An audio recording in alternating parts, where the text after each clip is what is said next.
మీకు ఎలా ఉంది? మీ ఆరోగ్యం ఇప్పుడు ఎలా ఉంది? ఎందుకంటే మీరు ఎంత బాధ అనుభవించారో మేము ఆ వీడియోలో కూడా చూసాము. అసలు ఏం జరిగిందమ్మా? ఎందుకు మీ మీద దాడి చేయాల్సి వచ్చింది అతను? తను ఎందువల్ల దాడి చేసిండో తెలియగానే ఏమంటారు, లోపలికి వెళ్ళి నుంచి మేము ఏమనలేదు, రానైనా అని పిలిచంగానే తను లాఠీ తీసుకొని వచ్చి తన్ని కొట్టిండు.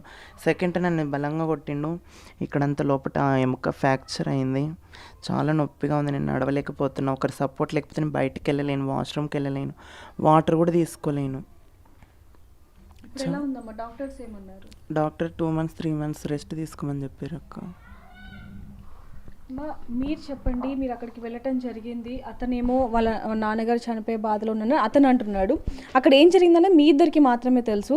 అసలు ఏ సమయంలో జరిగింది? ఆయన ఇంకోటి వీడియోలో కూడా బూతులు తిడుతున్న విజువల్స్ కూడా, ఆ మాటలు కూడా మనం వింటున్నాం. అదంతా అసలు ఏం జరిగింది? అన్ని వీడియోస్ మాతో ఉన్నాయి.